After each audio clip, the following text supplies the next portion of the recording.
નમસ્તે મિત્રો, Gujarat post office ભરતી ગ્રામ્ય ડાક સેવક ભરતી 2020-21ની જે તાજેતરમાં જે જાહેરાત કરવામાં આવેલી છે બરાબર, તેને અનુલક્ષીને તમને ખૂબ જ ઉપયોગી થાય અને ખૂબ સારી રીતે તમને સમજણ પડે એ રીતે અમે ખૂબ સરળ રીતે એક વિડીયો તમને બનાવેલો છે, જેમાં તમને સંપૂર્ણપણે માહિતી જે છે તે તમને પ્રાપ્ત થશે. ઓકે, તો મિત્રો સૌપ્રથમ આપણે જણાવી લઈએ કે ગુજરાત પોસ્ટ ઓફિસ દ્વારા બરાબર તાજેતરની અંદર ટોટલ 1826 જેટલી જગ્યાઓ જે છે એ બહાર પાડવામાં આવેલી છે.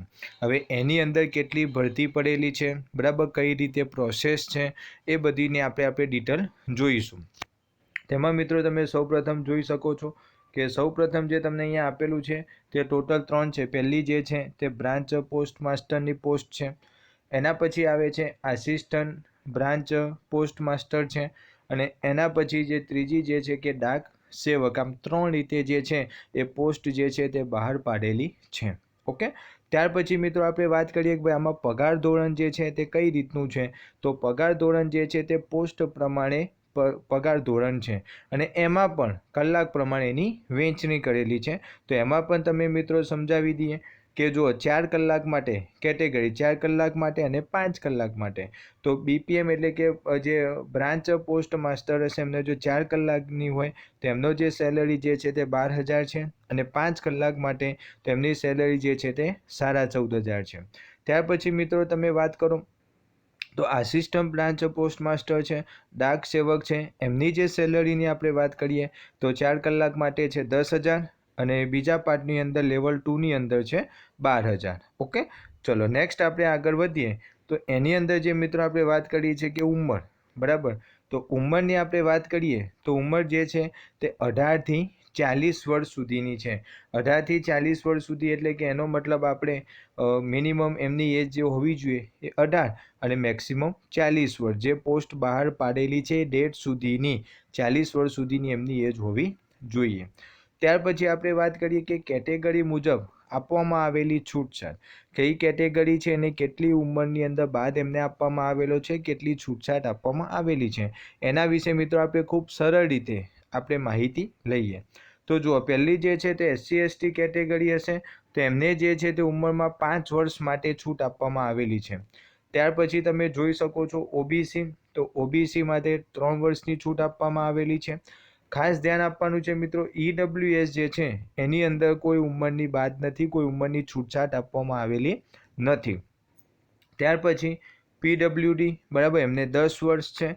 પછી PWD પ્લસ OBC હોય તેમને 13 વર્ષની છૂટ આપવામાં આવેલી છે, અને PWD પ્લસ SC/ST હોય તો એમને 15 વર્ષની છૂટ આપવામાં આવેલી છે. તો આ પ્રમાણે જે પણ કેટેગરી પ્રમાણે આવતા હોય તો એ પ્રમાણે તમારે ઉંમરના હિસાબે તમારે જોઈ લેવાનું થાય. ઓકે, ત્યાર પછી મિત્રો આપણે વાત કરીએ લાયકાત. ઓકે, તો લાયકાત જે છે તે કેટલી લાયકાત હોવી જોઈએ અને એમાં કોનું સૌથી મહત્ત્વ છે એ આપણે જોઈએ. તો લાયકાતમાં મિત્રો વાત છે કે ધોરણ 10 પાસ. ઓકે, પોસ્ટમાં કીધું ધોરણ 10 પાસ હોય એ તમે આની અંદર તમે એપ્લાય કરી શકો છો, પરંતુ એમાં સૌથી અગત્યતા શું છે તો જોજો, ગણિત બરાબર, પછી ભાષાના વિષય અને અંગ્રેજી વિષય સાથે પાસ કરેલા હોવા જોઈએ. એટલે કે તમે 10થમાં બોર્ડમાં તમારી જે પણ માર્કશીટ હોય બરાબર, કે જે તમારે વેરિફિકેશન માટે તમારે અપલોડ કરવાની હોય, તેમાં ગણિત પછી ભાષાના વિષય અને અંગ્રેજી એ પાસ કરેલા હોવા જોઈએ. ત્યાર પછી મિત્રો ખાસ ધ્યાન આપવાનું કે બેઝિક કોમ્પ્યુટરનું જ્ઞાન લીધેલું હોય બરાબર છે, તો એનું સર્ટિફિકેટ માન્ય સંસ્થાનું તમારી પાસે હોવું જોઈએ.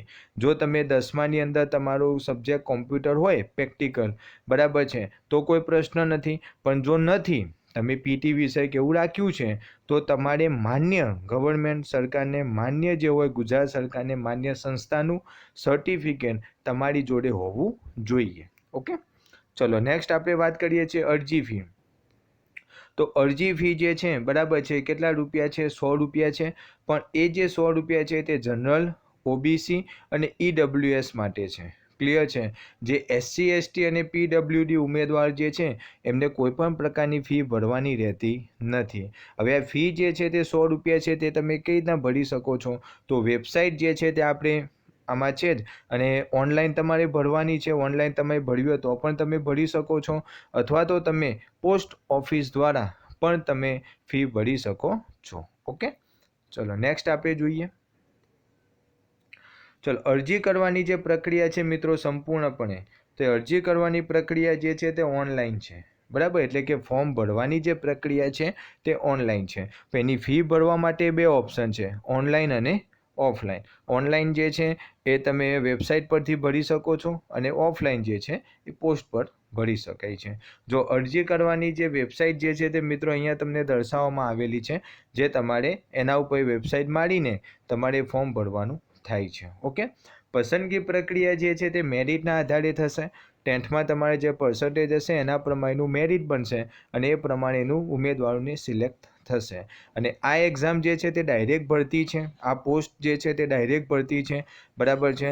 10માના મેરિટ પરથી તમારું ડાયરેક્ટ સિલેક્શન થાય છે. એમાં કોઈ લેખિત પરીક્ષા નથી કે કોઈ પણ પ્રકારનું ઇન્ટરવ્યૂ પણ નથી, એટલે ખૂબ સારી એવી પોસ્ટ કહી શકાય. ઓકે, ચલો નેક્સ્ટ આપણે કહીએ છીએ અરજી કરવાની તારીખ જે છે મિત્રો, એ અરજી કરવાની તારીખ 21 ડિસેમ્બર 21 તારીખ, બરાબર, અરજી કરવાની તારીખ છે.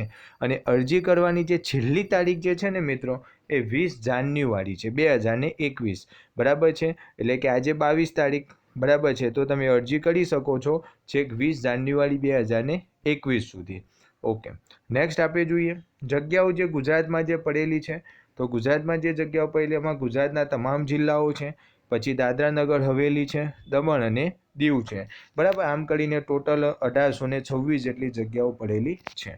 ત્યાર પછી મિત્રો વિડીયોની અંદર તમને ઓનલાઈન ફોર્મ કઈ રીતના ભરવું એની આપણે અહીંયા પણ વિગત આવરી લીધી છે, બરાબર. તમે જ્યારે ફોર્મ ભરવાનું સ્ટાર્ટ કરશો ત્યારે તમને ખબર પડશે જ કે એમાં જે રીતના ઇન્ફોર્મેશન માગ્યું હોય એ રીતે તમારે ફોર્મ ફિલઅપ કરવાનું રહે છે.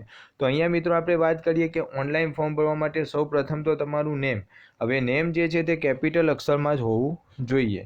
ત્યાર પછી તમારું ફાધર નેમ, બરાબર, પછી મોબાઈલ નંબર, પછી ડેટ ઓફ બર્થ, તમારી બર્થ ડેટ, બરાબર, પછી જનરલ કઈ કાસ્ટ છે તે, કોમ્યુનિટી, બરાબર છે. ત્યાર પછી state in which standard 10 class passed એનું સર્ટિફિકેટ, માર્કશીટ જે છે તે છે. પછી બોર્ડ, તમે કયું રાજ્ય હોય, સ્ટેટ એટલે ગુજરાતમાં એ તમે એક્ઝામ આપ્યું હોય તો, પછી બોર્ડ તમારું કયું છે, અને તમારી જે છે, બરાબર, કયા વર્ષમાં તમે 10th જે છે તે પાસ કરેલું છે. આ બધી વિગત જે છે, બરાબર છે, એ તમને ઓનલાઈન ફોર્મમાં તમારે ભરવાની રહેશે. ઓકે મિત્રો, તો આ રીતના જે છે તે તમારે માહિતી જે આપણે એકદમ વ્યવસ્થિત રીતે સરળ રીતે જે છે એ તમને રજૂઆત કરી છે. તો આ પ્રમાણે જે તે ઉમેદવારને લાગુ પડતું હોય એ પ્રમાણે પોતાનું ફોર્મ ભરી દેજો.